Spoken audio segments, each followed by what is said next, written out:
کیا تھا کہ جو عاملین زکوٰۃ ہے ان کو کچھ رقم وغیرہ دی جاتی ہے یا 50% لوگ وصول کر لیتے ہیں، باقی کا 50% پہنچاتے ہیں، یہ کچھ اس طرح کی بات کر رہے تھے.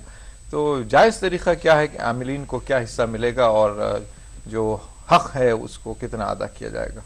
جی، قرآن کریم میں زکوٰۃ کے مصارف جو بیان کیے گئے ہیں، ان 8 مصارف میں ایک مصرف یہ بھی ہے کہ زکوٰۃ پر جو عاملین مقرر ہوتے ہیں ان کو بھی زکوٰۃ کی رقم دی جا سکتی ہے.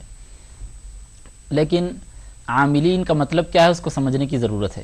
عاملین کا مطلب یہ ہے کہ جو اسلامی حکومت کی جانب سے، بادشاہ اسلام کی جانب سے جو عاملین مقرر ہوتے ہیں، یعنی زکوٰۃ وصول کرنے کے لیے بادشاہ جو نمائندوں کو بھیجتا ہے، تو ایسے حکومت اسلامیہ کی جانب سے جانے والے نمائندے جو زکوٰۃ وصول کرتے ہیں ان کو کہتے ہیں عاملین زکوٰۃ.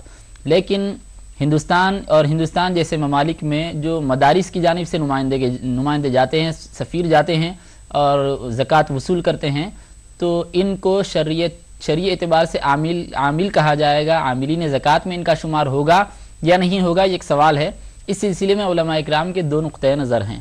بعض علماء اکرام کا یہ کہنا ہے کہ یہ عاملین زکوٰۃ میں شمار ہوں گے، اس لیے کہ جس طرح حکومت اسلامیہ میں زکوٰۃ وصول کرنے والے عاملین زکوٰۃ ہوتے ہیں ان کو زکوٰۃ کی رقم دی جا سکتی ہے، یہ بھی وہی عمل کر رہے ہیں. ان کا اور ان کا دونوں کا کام ایک ہی ہے.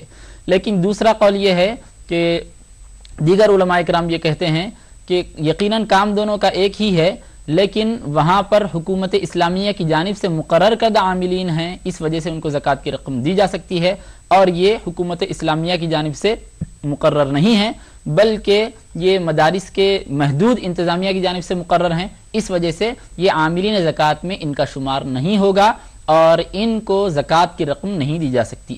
اب مدارس سے جو یہ نمائندگی کرتے ہیں تو ان کو کچھ رقم ملتی ہے، 50% ہو یا 40% ہو یا جیسے بھی مدارس نے مقرر کیا ہے، انتظامیہ نے طے کیا ہے، تو یہ زکوٰۃ کی رقم ان کو نہیں دی جاتی بلکہ یہ زکوٰۃ کی رقم جمع کر دیتے ہیں. اور زکوٰۃ کی رقم جمع کرنے کے بعد مدرسے کا انتظامیہ اور مدرسے کے ذمہ داران دوسرے مد سے، زکوٰۃ کے مد سے نہیں بلکہ زکوٰۃ کے علاوہ جو دوسرا عطایا کا جو مد ہوتا ہے اس سے ان کا حق سعی عطا فرماتے ہیں، یعنی انہوں نے جو کوشش کی ہے اس کا بدلہ ان کو عطا فرماتے ہیں. بہت شکریہ مولانا.